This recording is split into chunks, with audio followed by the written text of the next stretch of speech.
हमसे अपने दामाद का बदला ले लीजिए। तो ये जरासंध अपनी सेना लेकर के गया परीक्षित जी, और जाकर के इस जरासंध ने मथुरा पर चढ़ाई की।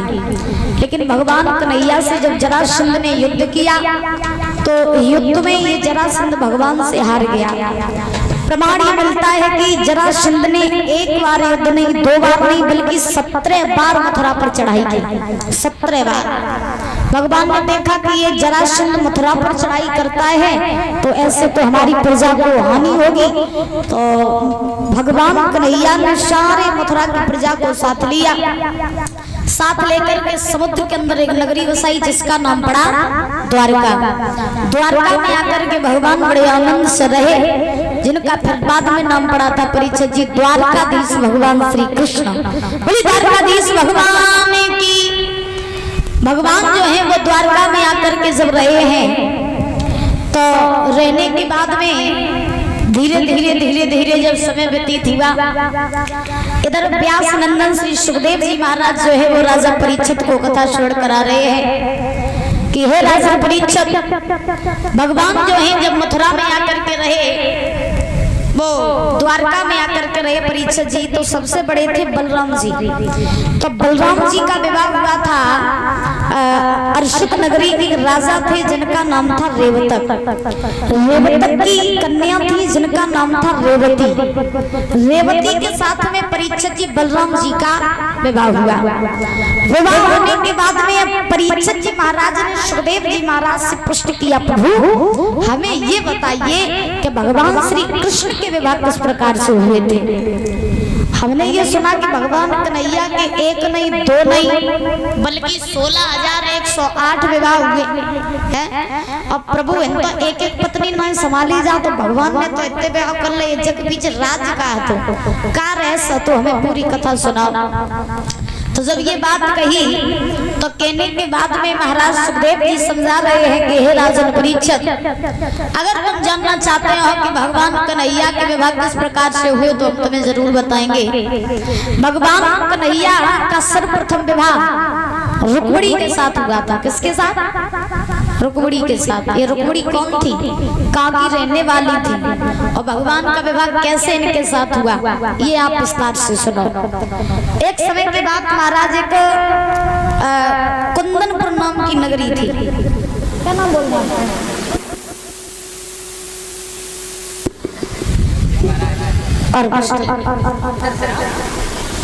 ये हमारे परीक्षित जी 100 रुपए देख सम्मानित कर रहे हैं, बहुत बहुत धन्यवाद है। भगवान से कामना करेंगे सुख शांति प्रदान होती रहे, धन के भंडार भरे रहे, समाज में पद प्रतिष्ठा बनी रहे, किसी चीज की कमी ना हुई। भगवान से कामना ही आराधना है। बोली राधा रानी सरकार की। तो ध्यान रखना कि द्वापर युग में कुंदनपुर नाम की नगरी थी। कौन से नाम की? कुंदनपुर नाम की नगरी। कुंदनपुर नगरी में एक राजा रहते थे जिनका नाम था भीष्मक। याद रखना, कुंदनपुर नगरी में राजा रहते थे जिनका नाम था भीष्मक। भीष्मक की पत्नी थी जिनका नाम था शुद्धमती। तो शुद्धमती जब पत्नी थी तो महाराज धीरे धीरे धीरे धीरे समय व्यतीत हुआ। भीष्मक के घर में 5 पुत्र थे, लेकिन इनके घर में कोई भी कन्या नहीं थी। बहुत दिनों बाद महाराज भीष्मक के घर में एक लड़की ने जन्म लिया, और जब लड़की का जन्म हुआ तो लड़की जो थी वो कोई साधारण नहीं थी, बल्कि प्रमाण ये मिलता है कि राजा भीष्मक के यहाँ पर साक्षात मां लक्ष्मी का अवतार हुआ था। तो भीष्मक के यहाँ पर जब कन्या का जन्म हुआ तो भीष्मक ने बहुत खुशी मनाई। खुशी का ठिकाना नहीं रहा, बहुत सारा धन दान किया, बहुत सारी गायों का दान किया, बड़े बड़े संत महात्माओं को बुलाया। बाबा नारद जी भी आए। तो भीष्मक ने नारद जी से कहा, बाबा जी? बोले हाँ, मेरे घर में कुछ दिन पहले कन्या ने जन्म लिया है। तो नारद जी बोले हाँ। तो भीष्मक बोले, मेरे घर में जब कन्या ने जन्म लिया है तो आप ऐसा करो, उस कन्या की हस्तरेखा देख के मुझे ये बता दो कि मेरी बेटी के आचार विचार कैसे रहेंगे, बड़ी होकर के क्या करेगी, और कृपया करके आप इसका नामकरण संस्कार कर दीजिए, और मुझे ये बता दीजिए कि इसका विवाह किसके साथ में होगा। तो नारद जी बोले, कहाँ है तुम्हारी कन्या, दिखाओ अपनी कन्या को।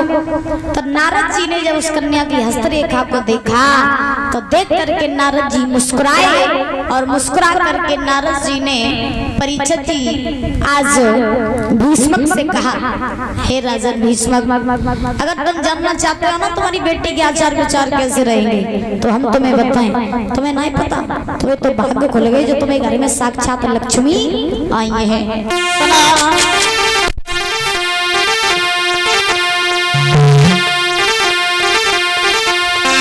आज महाराज नारद जी जो है वो बोले से,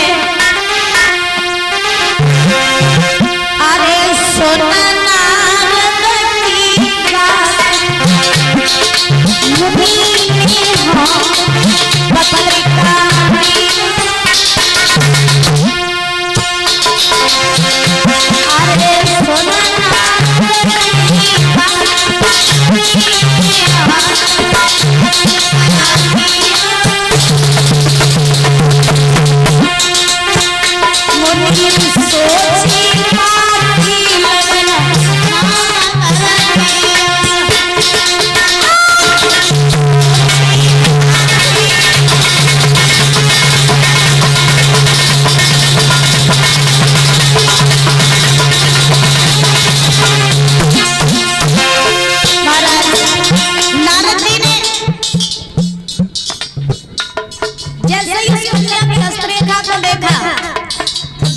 नारद जी ने खुले शब्दों में कह दिया है, हे भीष्मक, अगर तुम जानना चाहते हो ना तुम्हारी बेटी के आचार विचार कैसे रहेंगे तो सुनो, हम तुम्हें बता रहे हैं, बड़े गौर से सुनो और बोले,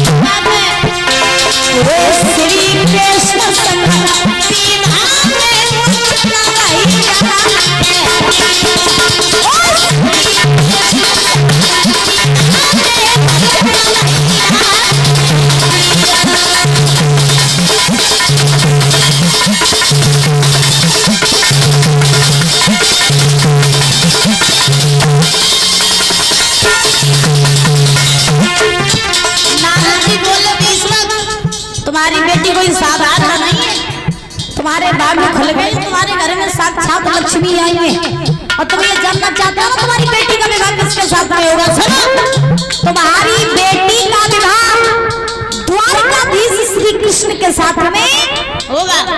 अब जो महाराज भीष्मक ने ये बात सुनी कि बेटी की शादी कन्हैया के साथ होगी तो अब तो भीष्मक की खुशी दुगनी हो गई, परीक्षित जी दुगनी।